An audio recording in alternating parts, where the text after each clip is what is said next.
बिस्मिल्लाहिर्रहमानिर्रहीम। अस्सलाम वालेकुम। आज हम पढ़ेंगे ड्रग्स अफेक्टिंग हेमाटोलॉजी सिस्टम, यानी वो ड्रग्स जो आपके ब्लड सिस्टम को अफेक्ट करते हैं। ठीक है, हेमाटोलॉजी का हमने पढ़ा था। Haematology is the study of blood. ठीक है, आपके ब्लड में मुख्तलिफ़ किस्म के मसले आते हैं। कभी हमने ब्लड को थिन करना होता है, कभी हमने ब्लड को क्लॉट करना होता है, कभी क्लॉट को ख़त्म करना होता है।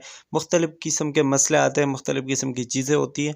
उन सब चीज़ों के लिए, उन सारी प्रॉब्लम्स को हल करने के लिए हम मुख्तलिफ़ किस्म के ड्रग्स यूज़ करते हैं। ठीक है, अब जो हम ड्रग्स यूज़ करते हैं तो उनके हमारे बॉडी पे भी मुख्तलिफ़ किस्म के साइड इफ़ेक्ट्स और एडवर्स इफ़ेक्ट्स होते हैं।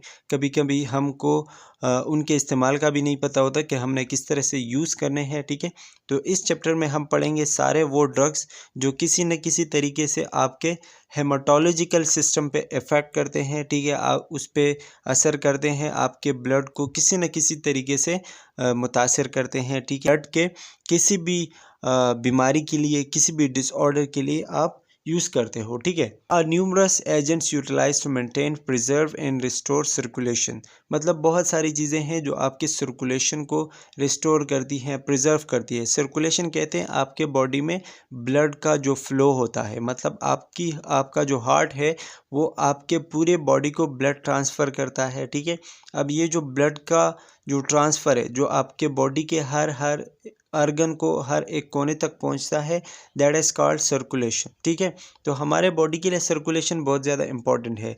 The three main important dysfunction of blood are, blood में मुख्तलिफ़ किस्म के डिसफंक्शंस आते हैं, मतलब मसले आते हैं, बीमारी आती है, लेकिन इसमें से तीन जो है वो बहुत ज़्यादा मेन है, इम्पॉर्टेंट है, जो कि बहुत ज़्यादा आम है। ठीक है, जिसमें सबसे पहले आता है थ्रोम्बोसिस। थ्रोम्बोसिस है ब्लड क्लॉटिंग, मतलब बहुत ज़्यादा ब्लड क्लॉट होती है, हम क्या कहते हैं, थ्रोम्बोसिस। दूसरा है ब्लीडिंग, बहुत ज़्यादा खून का बहना, खून का बहाव। ठीक है, उसको हम कहते हैं bleeding. And the third one is anaemia. Anaemia जो है खून की कमी को कहते हैं।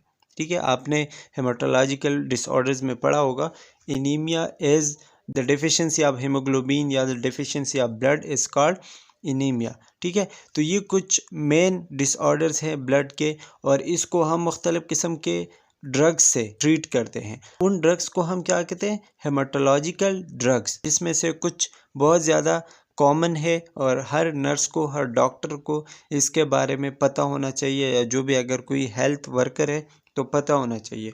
जिसमें सबसे पहले एंटीकोगुलेंट्स आते हैं। एंटीकोगुलेंट्स आपके ब्लड क्लॉट को प्रिवेंट करते हैं, ब्लड जो है वो क्लॉट नहीं होने देते। एंटी लिपेमिक है, ये आपके लिपिड लेवल को जो है लोअर कर देते हैं। एंटी प्लेटलेट्स है, थ्रोम्बोलाइटिक्स है, एंटी एनेमिक्स, एनीमिया के ख़िलाफ़ जो काम करते हैं। And drugs to treat bleeding, और कुछ ऐसे ड्रग्स होते हैं जो ब्लीडिंग में हम देते हैं ताकि ब्लीडिंग को हम ट्रीट कर सकें। तो ये मुख्तलिफ़ किस्म के ड्रग्स हैं, और ये हम आगे जाके एक एक डिटेल के साथ पढ़ेंगे। इसके अंदर जो भी मेडिसिन आएंगे उनके नाम, वो हम सारी चीज़ें पढ़ेंगे।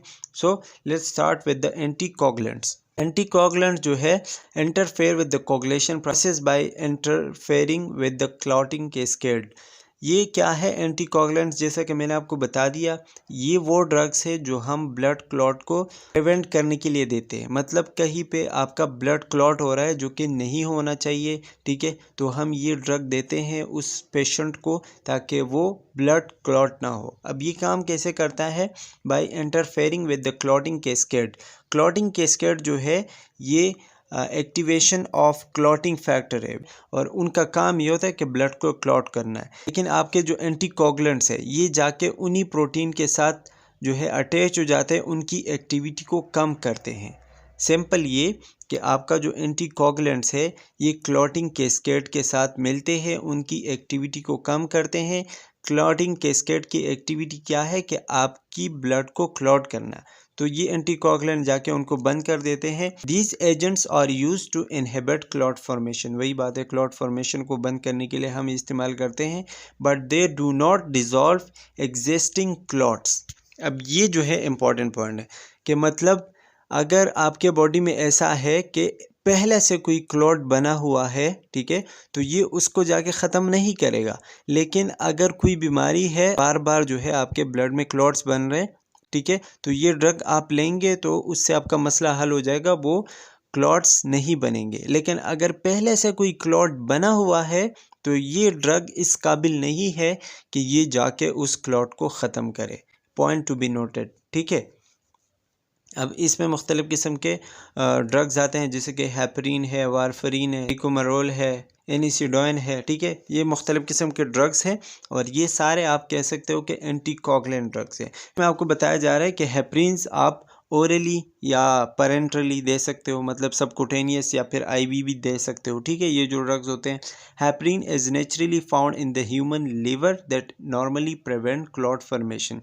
हेपरीन जो है ये एक ऐसा केमिकल है, एक ऐसा एजेंट है जो कि नॉर्मली एक इंसान के लीवर में पाया जाता है और इसका काम ये है कि क्लॉट फॉर्मेशन को प्रिवेंट करना, मना करना, ठीक है, क्लॉट को ना होने देना। Heparin is strongly acidic because of the presence of sulfate and carboxylic acid groups in the heparin chain. हेपरीन जो है ये बहुत ज़्यादा एसिडिक होता है क्योंकि इसका जो चेन है ये जिस तरीके से बना हुआ है ना, उसमें दो चीज़ें आती है, एक होता है सल्फेट और एक होता है कार्बोक्सिलिक एसिड। तो इसके बॉडी के अंदर, मतलब जिस तरीके से ये बना हुआ है ना, तो उसमें एसिडिक कार्बोक्सिलिक एसिड और सल्फेट ये चीज़ें बहुत ज़्यादा है, इसलिए ये नेचर में बहुत ज़्यादा स्ट्रांगली एसिडिक है, ठीक है। अब इसके मैकेनिज़्म पे अगर आप आएंगे तो मैकेनिज़्म इसका क्या है, मतलब मूड ऑफ एक्शन, ये याद रखना है कि हेपरीन जो है, जो कि लिक्विड सोडियम हम इसको कहते हैं, acts prophylactically to prevent the formation of blood clots in the vasculature, मतलब वही कि ब्लड वेसल्स में आपका ब्लड नहीं क्लॉट होने देता, ब्लड क्लॉट्स को रोक देता है, सिंपल ये। Combines with anti thrombin 3। Anti thrombin 3 जो है ये आपका एक प्रोटीन है, एक क्लॉटिंग फैक्टर है, ठीक है, जिसको हम हेपरीन फैक्टर भी कहते हैं समटाइम। और ये जाके थ्रोम्बिन का मतलब होता है ब्लड क्लॉट, उसको क्या करते हैं, इनएक्टिवेट करते हैं। मतलब आपका जो हेपरीन है ये जाके एंटी थ्रोम्बोन 3 के साथ मिलते हैं और क्या काम करते हैं, थ्रोम्बिन फैक्टर को या जो ब्लड क्लॉट है उसको क्या करते हैं, ख़त्म करते हैं। By inhibiting the action of thrombin, conversion of fibrinogen to fibrin does not occur. Fibrinogen जो है ये एक केमिकल है या आप कह सकते हैं कि एक प्रोटीन है। क्या करता है कि जब हमें कोई इंजरी होती है तो ये फाइब्रिन में कन्वर्ट हो जाता है। जब ये फाइब्रिन में कन्वर्ट हो जाता है, ब्लड क्लॉट कॉज करवा देता है। सिंपल ये कि जब हमें इंजरी होती है तो फाइब्रिनोजन फाइब्रिन में कन्वर्ट होता है और फाइब्रिन का काम ये है कि ये उसी एरिया पे जाके जहाँ पे ज़ख़म हुआ है, जहाँ से ब्लीडिंग हो रही है, ठीक है, तो उसी जगह पे जाके वहाँ पे ब्लड क्लॉट कॉज करवा देता है, मतलब खून को रोक देता है। तो जब ये एंटी थ्रोम्बोन 3 और हेपरीन हम लेते हैं तो क्या होता है कि ये उस फाइब्रिनोजन को फाइब्रिन में कन्वर्ट नहीं होने देते। जब वो फाइब्रिन में कन्वर्ट नहीं होंगे तो वो ब्लड क्लॉट नहीं कॉज करवाएंगे, तो आपका ब्लड क्लॉट नहीं होगा। सिंपल आप ये कह सकते हो कि हेपरीन और एंटी थ्रोम्बोन 3 मिलके क्लॉट को बंद करते हैं। कैसे बंद करते हैं कि फाइब्रिनोजन को फाइब्रिन में कन्वर्ट नहीं होने देते। फाइब्रिन का काम ये है कि ये ब्लड को क्लॉट करवाते हैं। अब जब फाइब्रिन नहीं होगा तो ब्लड क्लॉट भी नहीं होगा। Clinical indications of heparins. Clinical indication का मतलब ये कि आप ये किन किन पेशेंट्स को दे सकते हो। हेपरीन्स का जो ड्रग है ये आप किस किस पेशेंट को देंगे। तो इसमें सबसे पहला है डीप वेन थ्रोम्बोसिस, जिसको हम DVT भी कहते हैं। अगर किसी जगह पे DVT आ जाए तो मतलब deep vein thrombosis. Deep vein thrombosis का मतलब ये होगा जब एक वेन में या एक से ज़्यादा वेन में ब्लड क्लॉट होता है, ठीक है, जब एक वेन में या एक से ज़्यादा वेन में ब्लड क्लॉट होना शुरू हो जाता है, ठीक है, उसको हम क्या कहते हैं, डीप वेन थ्रोम्बोसिस, DVT कहते हैं। तो अगर किसी बंदे को ये बीमारी है, ये मसला है, तो आप उसको हेपरीन दे सकते हो। दूसरा है पल्मोनरी एम्बोलिज्म। पल्मोनरी एम्बोलिज्म का मतलब होता है sudden blockage in pulmonary artery. Pulmonary artery क्या है, वो ब्लड वेसल जो आपके ब्लड को आपके लंग्स तक पहुंचाते हैं, ठीक है, मतलब आपके लंग्स तक जो ब्लड वेसल्स जाते हैं आपके बॉडी से, ठीक है, जो ब्लड लेके जाते हैं, अगर उनमें कोई क्लॉट आता है तो उनको हम क्या कहते हैं, pulmonary embolism. Number 3 is coronary thrombosis. Coronary thrombosis क्या है, clot in the heart vessels. मतलब हार्ट के जो जितने भी ब्लड वेसल्स है, ठीक है, जो ब्लड को लेके जाते हैं और लेके आते हैं, ठीक है, उसको हम क्या कहते हैं, कोरोनरी थ्रोम्बोसिस। अगर उनमें कोई क्लॉट होता है तो उसी क्लॉट को हम कोरोनरी थ्रोम्बोसिस कहते हैं, और ऐसे पेशेंट को भी हम हेपरिन्स देते हैं। हेपरिन्स का असल में काम ये है कि ब्लड को बिल्कुल थिन कर देना है, बिल्कुल हम क्या करते हैं, पतला कर देते हैं ब्लड को, तो इसलिए वो क्लॉट नहीं होता, मतलब उसमें क्लॉट होने की कैपेसिटी नहीं होती, बहुत थिन ब्लड होता है, बहुत पतला सा, ठीक है, तो वो आसानी से वेन से गुजर जाता है। Patient with artificial heart valves and stroke patient, कुछ ऐसे पेशेंट होते हैं जिनके हार्ट के जो वेल्व्स होते हैं वो ख़राब हो चुके होते हैं, तो उनमें आर्टिफिशियल वॉल्व्स लगे होते हैं, ठीक है, तो वो भी अक्सर सही से काम नहीं करते, ब्लड क्लॉट करवा देते हैं या कोई और मसला करवा देते हैं। तो ऐसे सिचुएशन में भी हम क्या करते हैं कि हेपरिन देते हैं, ताकि वो ब्लड बिल्कुल थिन हो, बिल्कुल पतला ब्लड हो, ताकि आसानी से उन वॉल्व से गुजर सके। या कोई स्ट्रोक पेशेंट है, स्ट्रोक पेशेंट आपको पता होगा स्ट्रोक बंदे को क्यों होता है, जब आपके दिमाग के जो वेसल्स होते हैं, ठीक है, उनमें क्लॉट हो जाए तो क्या होता है कि जहाँ पे क्लॉट आता है तो दिमाग के उस हिस्से को ब्लड नहीं मिलती। जब ब्लड नहीं मिलती, बॉडी का जो हिस्सा उसी दिमाग के हिस्से से कंट्रोल होता है, तो बॉडी के उस हिस्से पे स्ट्रोक आ जाता है, फालिज जिसको हम कहते हैं, ठीक है, तो इसलिए हम हेपरिन देते हैं ताकि उसी हिस्से को ब्लड मिलता रहे और बंदे को स्ट्रोक ना हो, ठीक है। कॉन्ट्रा इंडिकेशन क्या है, कॉन्ट्रा इंडिकेशन के किन किन मरीज़ों को आपने हेपरिन्स या जो एंटीकोगुलेंट्स है ये नहीं देने, ठीक है। तो ये हम पेशेंट विद ब्लीडिंग डिसऑर्डर्स, किसी को बहुत ज़्यादा ब्लीडिंग हो रही हो ना, तो उसको हम ये हेपरिन नहीं देते, क्योंकि ये ऑलरेडी ब्लड को पतला कर देते हैं, और उसकी ब्लीडिंग हो रही है तो ब्लड और पतला हो जाएगा, थिन हो जाएगा, तो वो और भी ब्लीडिंग ज़्यादा हो जाएगी, ठीक है। या किसी बंदे को पेप्टिक अल्सर है, पेप्टिक अल्सर मतलब ऑलरेडी ज़ख़म हुआ है उसके स्टमक में, ठीक है, तो वो उससे शायद ऑलरेडी खून बह रहा होगा, वहाँ पे ब्लीडिंग हो रही होगी, तो अगर आप हेपरिन देते तो मज़ीद खून बहना शुरू हो जाएगा। या patient who underwent रेसेंट I brain surgical spinal surgery, या वो पेशेंट जो अभी उनकी आई ब्रेन या स्पाइनल कोई सर्जरी हुई हो, ठीक है, तो उनको हम हेपरिन्स नहीं देते, क्योंकि उनके ऑलरेडी ज़ख़म होते हैं, सर्जिकल साइट्स होते हैं, ठीक है, तो उनसे मतलब वैसे भी खून आने का ख़तरा होता है, तो हम हेपरिन देंगे, खून मज़ीद जो है वो थिन हो जाएगी एंड ब्लीडिंग का ख़तरा हो सकता है।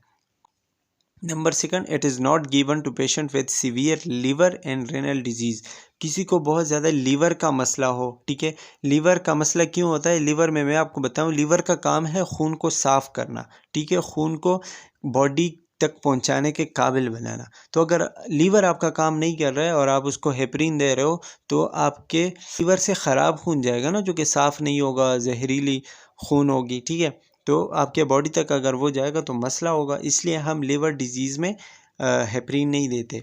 या फिर अगर किसी बंदे को जो है किडनी का मसला हो, रेनल डिजीज़ हो, रेनल जो आपकी किडनी है वो भी खून को रेगुलेट करने में, ब्लड प्रेशर रेगुलेट करने में बहुत ज़्यादा काम करते हैं, ठीक है, जितने भी पेशेंट होते हैं उनको भी हम नहीं देते।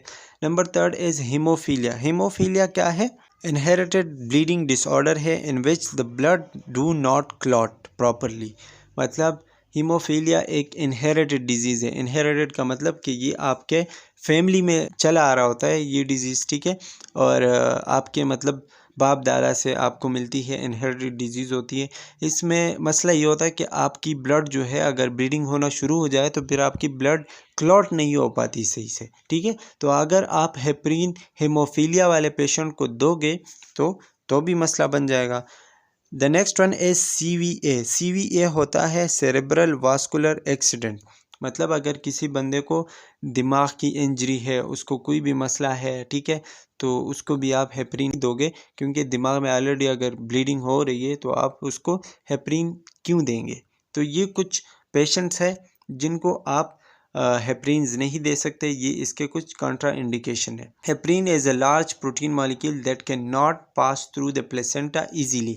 अब ये बहुत ज़्यादा इंपॉर्टेंट पॉइंट है, ये जो मैं बता रहा हूँ ना, हेपरिन जो है ये एक लार्ज प्रोटीन मॉलिक्यूल है, मतलब एक बड़ा मॉलिक्यूल है जो कि प्लेसेंटा से पास नहीं होता।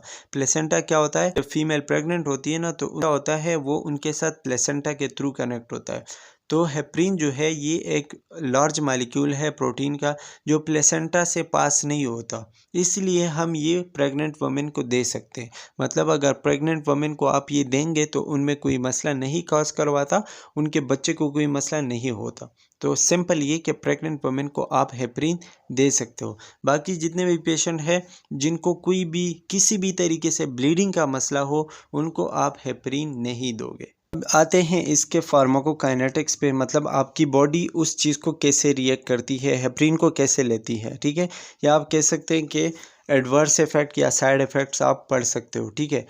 हेपरिन के आपके बॉडी पे क्या क्या इफ़ेक्ट हो सकते हैं, क्या क्या एडवर्स इफ़ेक्ट्स हो सकते हैं। तो ये क्या होता है कि increase the clotting time, also decrease the platelet count. मतलब जब आप हेपरिन लेते हो, ठीक है, तो आपकी ब्लड बहुत जल्दी क्लॉट नहीं होगी। अगर किसी जगह पे फ़र्ज़ करो अल्लाह ना करे आपको कोई इंजरी हुई और आपने हेपरिन ली है, ठीक है, तो फिर आपकी ब्लड क्लॉट नहीं होगी, आपकी ब्लीडिंग बहुत ज़्यादा हो जाएगी। मतलब आपके बॉडी से खून निकलता ही रहेगा क्योंकि आपने हेपरिन ली है पहले, ठीक है। तो इसका एक एडवर्स इफ़ेक्ट, एक गलत असर ये है कि आपका क्लॉटिंग टाइम बहुत ज़्यादा इंक्रीज़ हो जाएगा, आपकी ब्लड क्लॉट नहीं होगी, ठीक है। दूसरी बात, also decrease the platelet count.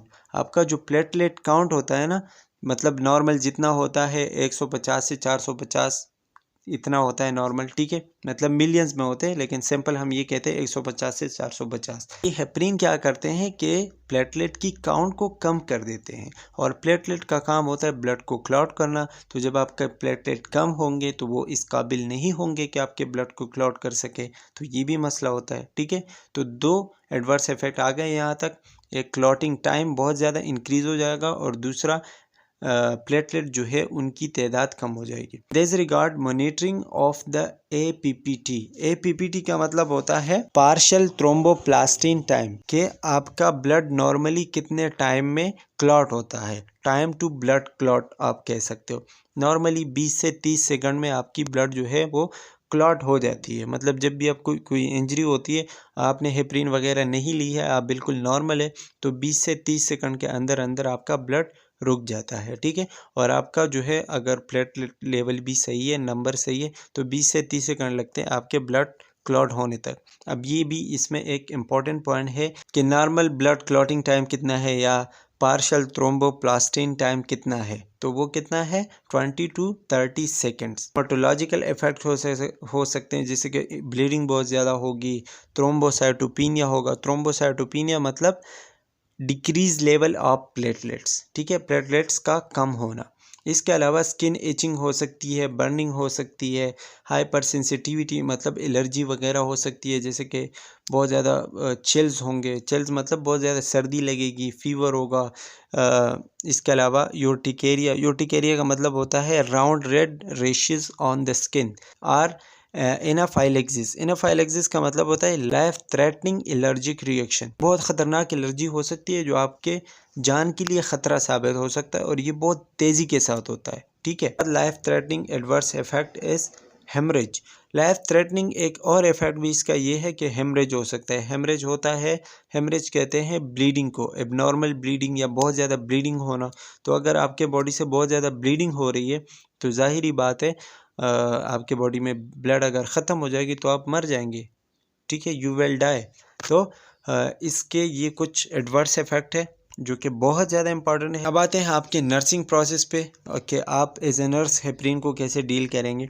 सबसे पहले आप अगर किसी पेशेंट का असेसमेंट करते हो तो आप हिस्ट्री लोगे, पेशेंट हिस्ट्री, फिज़िकल एग्जामिनेशन करेंगे कि कोई वाइटल साइन वगैरह देखेंगे, फिज़िकल असेसमेंट करेंगे, और she must obtain laboratory result of the complete blood count. अगर आप किसी मरीज़ का जो है वो ब्लड चेक कर रहे हैं तो आपके पास उनके टेस्ट होने चाहिए, जैसे कि CBC टेस्ट है, प्लेटलेट काउंट टेस्ट है, ठीक है, activated partial thromboplastin time, APTT का जो टेस्ट है, क्लॉटिंग टाइम, ये सब कुछ आपके पास होना चाहिए क्योंकि ये बहुत ज़्यादा इम्पॉर्टेंट है अगर आप किसी बंदे को हेपरिन देने जा रहे हो, ठीक है। तो आपको इन सब कुछ चीज़ों का पता होना चाहिए। आप इम्प्लीमेंट करने जाओगे तो सबसे पहले आप APTT जो है वो क्लोजली देखोगे कि ज़्यादा है या कम है, ठीक है, तो फिर आप उस हिसाब से उसको हेपरिन दोगे।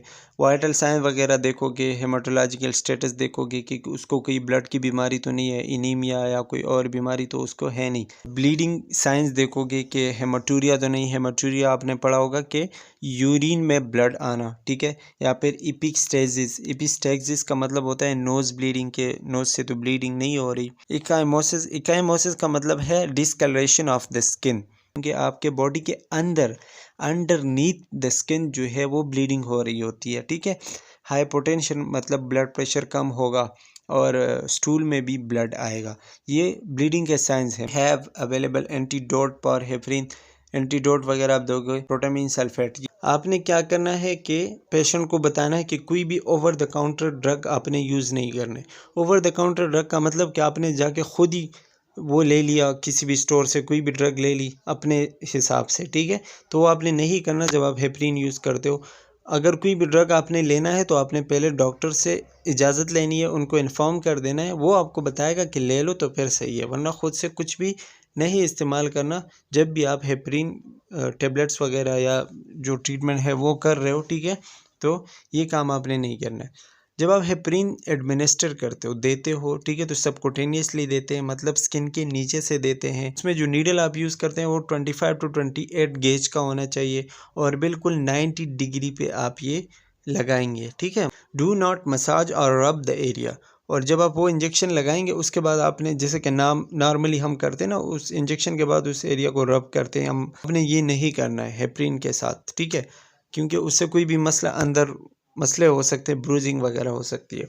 इसके अलावा अपने पेशेंट को बताना है कि स्मोकिंग वगैरह नहीं करनी, इलेक्ट्रिक रेज़र जो मशीन वगैरह यूज़ करते हैं शेव के लिए वो नहीं इस्तेमाल करने, टूथब्रश जो है आपने सॉफ्ट इस्तेमाल करना है ताकि उसके ओरल के अंदर कोई ब्लीडिंग वगैरह ना हो, ठीक है। और अगर अचानक कोई ब्लीडिंग हो जाए, कोई मसला आ जाए, कोई ज़ख़म हो जाए, तो आपने 5 से 10 मिनट के लिए वहाँ पे प्रेशर अप्लाई करना है ताकि ज़्यादा ब्लीडिंग ना हो, ठीक है। और इसके अलावा आपने अपने स्किन का और अपने ओरल कैविटी का बहुत ज़्यादा ख्याल रखना है कि ब्लीडिंग से बचा जा सके। इवॉल्वेशन मतलब ये कि आपने जिस चीज़ के लिए वो मेडिसिन दी थी, तो मकसद आपका पूरा हुआ या नहीं। जैसे कि हम उसमें क्या देखते हैं कि डिक्रीज फॉर्मेशन ऑफ क्लॉट। इस ड्रग का जो दूसरा क्लास है वो है वारफरीन। 3 किस्म के जो है एंटीकोगुलेंट्स है और ये उसमें सबसे ज़्यादा कॉमन है। वारफरीन का भी यही काम है कि ब्लड क्लॉटिंग को रिड्यूस करता है, प्रिवेंट करता है, ठीक है। काम किस तरीके से करता है, मैकेनिज़्म ऑफ एक्शन क्या है कि ये हम मतलब जब ओरली देते हैं तो ये लीवर पे जाके एक्ट करता है और लीवर में कुछ चीज़ें होती हैं, स्पेशली विटामिन के फैक्टर जो होते हैं, विटामिन के स्पेशली ब्लड क्लॉटिंग में हेल्प करते हैं। तो विटामिन के प्रोडक्शन को बंद करवा देते हैं लीवर में, ठीक है। फिर जो factor 2, factor 7, factor 9 and factor 10, ये क्लॉटिंग फैक्टर्स है, कुछ चीज़ें हैं, मतलब ऐसे प्रोटीन है जो ब्लड क्लॉटिंग करवाते हैं। तकरीबन टोटल 13 क्लॉटिंग फैक्टर है, ठीक है। उसमें से जो कुछ ये है फैक्टर 2, 7, 9 और 10, ठीक है, ये वारफरीन के थ्रू बंद हो जाते हैं, मतलब इनकी प्रोडक्शन बंद हो जाती है, तो वो इस काबिल नहीं रहते कि वो जाके ब्लड क्लॉट करवाए, ठीक है। क्लिनिकल इंडिकेशंस क्या है, उसी तरह वारफरीन हेपरिन की तरह है कि ये ब्लड क्लॉटिंग के लिए हम यूज़ करते हैं, स्पेशली किन पेशेंट में, थ्रोम्बोफ्लेबाइटिस वाले पेशेंट पे। थ्रोम्बोफ्लेबाइटिस कौन से पेशेंट होते हैं, वो पेशेंट जिनके वेंस के वाल में इन्फ्लेमेशन हो जाती है, ठीक है। और स्पेशली ये जो है लेग्स में होती है, अक्सर फीमेल में ड्यूरिंग प्रेगनेंसी, मतलब जब फीमेल प्रेग्नेंट होती है तो उनके लेग्स में ये मसला आता है, ज़्यादा प्रेशर की वजह से उनके वेंस पे प्रेशर ज़्यादा पड़ता है, तो उनके वेंस के जो वॉल्स होते हैं, जो दीवार होती है, वहाँ पे इन्फ्लेमेशन प्रोड्यूस हो जाती है, ठीक है। और उसी इन्फ्लेमेशन की वजह से वो वेन क्या होते हैं, क्लॉट हो जाते हैं, वहाँ से ब्लड सही से पास नहीं होती, तो फिर उसी क्लॉट को ख़त्म करने के लिए हम ये वारफरीन देते हैं, ठीक है। पल्मोनरी एम्बोलिज्म, जो कि मैंने आपको पहले बता दिया कि लंग्स तक जो वेन जाते हैं या जो आर्टरीज जाती है, ठीक है, वहाँ पे वेन को बंद करवाना या वहाँ पे जो क्लॉट हो, ठीक है, उसको ख़त्म करवाने के लिए। या फिर embolism from atrial fibrillation. Atrial fibrillation क्या है कि आर्टरी जो होती है मुख्तलिफ़ किस्म की, ठीक है, वहाँ पे एक अचानक से एकदम से बहुत सारे इलेक्ट्रिकल इम्पल्सेस आना शुरू हो जाते हैं फ्रॉम द ब्रेन, और इसी तरीके से मतलब वहाँ पे एक फायरिंग शुरू हो जाती है ठीक है, आर्टरिया में, उसकी वजह से जो है वहाँ पे क्लॉटिंग बनना शुरू हो जाते हैं। तो ऐसे सिचुएशन में भी हम वारफरीन देते हैं। अब जैसा कि मैंने आपको हेपरिन में बताया था कि वो हम प्रेग्नेंट वुमेन को देते हैं क्योंकि वो एक अच्छा खासा बड़ा प्रोटीन है, वो प्लेसेंटा को क्रॉस करके बच्चे तक नहीं पहुंचता। लेकिन वारफरीन जो है ये प्लेसेंटल बैरियर है, मतलब ये प्लेसेंटा को क्रॉस कर सकता है, ठीक है, और ये बच्चे तक भी पहुंच सकता है, तो बच्चे को नुकसान दे सकता है वारफरीन, ठीक है। हेपरिन और वारफरीन में यही फ़र्क है कि हेपरिन आप प्रेग्नेंट वुमेन को, प्रेग्नेंट फीमेल्स को दे सकते हो, वो बच्चे को कोई नुकसान नहीं देते। जो वारफरीन है वो आपने अगर फीमेल को दे दिया जो कि प्रेग्नेंट है, ठीक है, तो वो बच्चे को नुकसान पहुंचा सकते हैं क्योंकि प्लेसेंटा क्रॉस करने की सलाहियत इसमें मौजूद है, इसलिए हम ये प्रेग्नेंट वुमेन को नहीं देते। ये हम किस किस को नहीं देते, कॉन्ट्राइंडिकेशंस क्या है, वही कि जो मरीज़ ब्लीडिंग के साथ आते हो, जैसे कि हेपरिन में था, वही चीज़ें सेम हूबहू, ठीक है। ब्लीडिंग वाले पेशेंट को नहीं देते, पेप्टिक अल्सर वाले पेशेंट को नहीं देते, सीवियर लीवर या रेनल वाले पेशेंट जो होते हैं उनको नहीं देते, हीमोफीलिया का भी बता दिया, उनको भी नहीं देते। ब्लड डिस्केरिएसिस होता है जिनको, मतलब जिनकी बॉडी में ब्लड डिस्टर्बेंस होती है। आमतौर पर हमारे बॉडी में 4 किस्म के फ्लूइड होते हैं जिसमें ब्लड आता है, बाइल आता है, लिम्फ आता है और फ्लेम आता है। ये 4 किस्म के हमारे बॉडी में फ्लूइड्स होते हैं। इनमें जिसमें भी डिस्टर्बेंस आ जाए, जिसका भी जो है रेगुलेशन ख़राब हो, ठीक है, तो उसको हम क्या कहते हैं, डिस्केरिएसिस। और ब्लड में अगर आ जाए तो ब्लड डिस्केरिएसिस कहते हैं, ठीक है। तो अगर कोई बंदा इस बीमारी के साथ है तो उसको भी वारफरीन नहीं देते। एंड एक्लेम्पसिया, एक्लेम्पसिया क्या है कि जब फीमेल प्रेग्नेंट होती है और उसके बच्चे में एक या एक से ज़्यादा कोई ख़राबी आ जाए, कोई नॉर्मेलिटी आती है, ठीक है, उसको हम क्या कहते हैं, एक्लेम्पसिया। और ये स्पेशली उन फीमेल्स में आता है जो कि हाई बीपी के पेशेंट हो और वो प्रेग्नेंट भी हो, ठीक है। मतलब कोई फीमेल है, हाई बीपी की पेशेंट है और वो प्रेग्नेंट भी है, तो उसके बच्चे में अच्छे खासे मसले आ सकते हैं। तो उनको आपने ये वारफरीन वगैरह नहीं देना है क्योंकि वो ऑलरेडी ब्लड डिसऑर्डर के साथ चल रहे हैं, तो आप वारफरीन दोगे तो और कोई मसला बन जाएगा।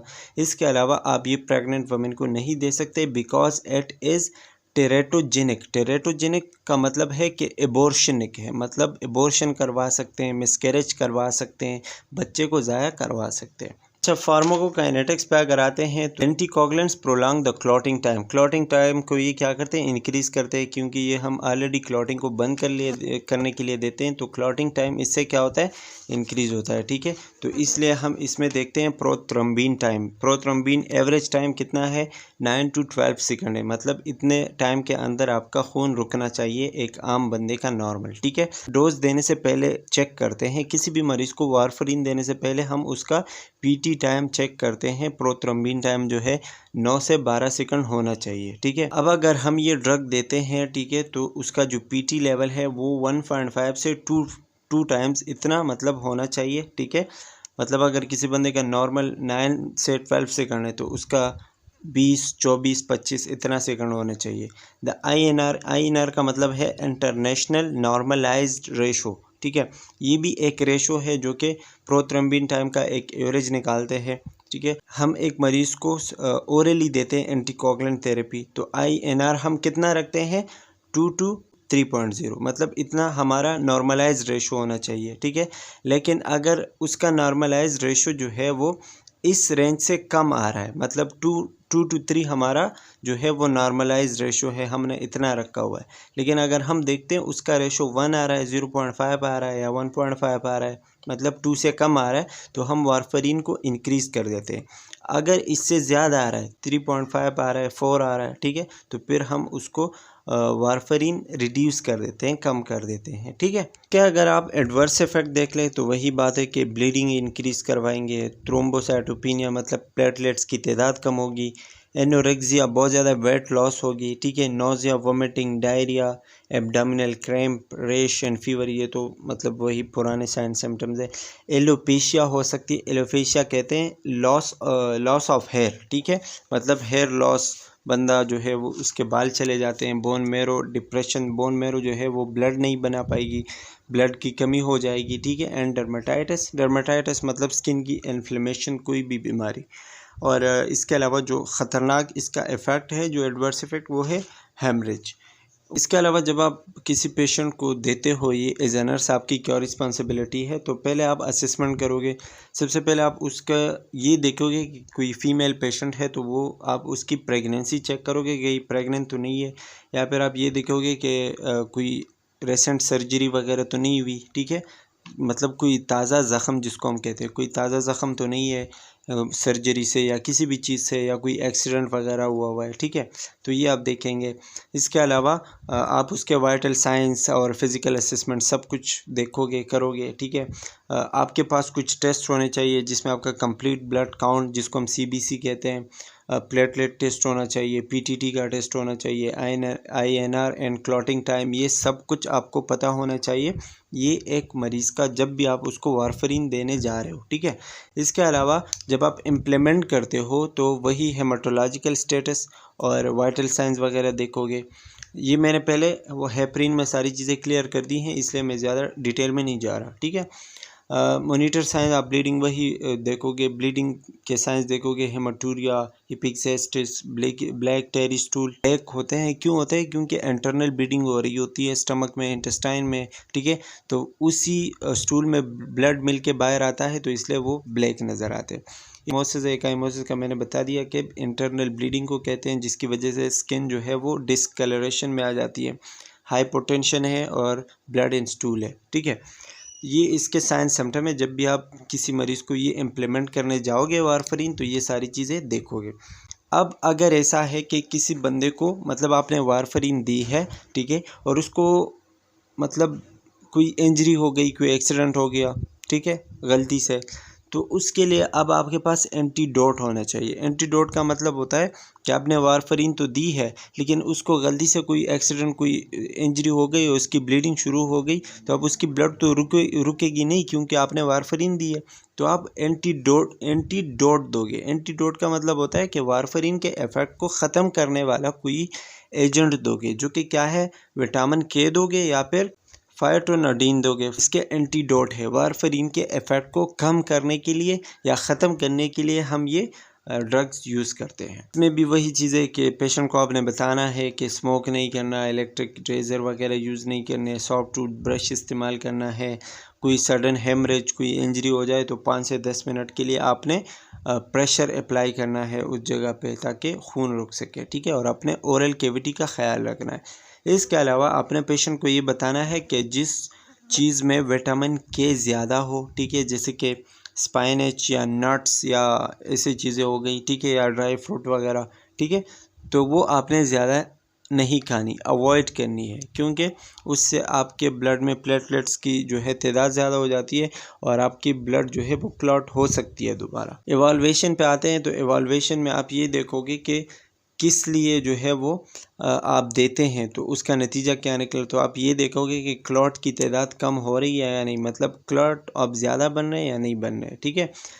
इसके अलावा जो INR या प्रोथ्रोम्बिन टाइम है, वो आपने देखना है कि नॉर्मल के दुगना होना चाहिए, मतलब नॉर्मल 9 to 12 सेकंड है तो 24, 25, 30 इतना होना चाहिए, ठीक है, नॉर्मल के डबल होना चाहिए।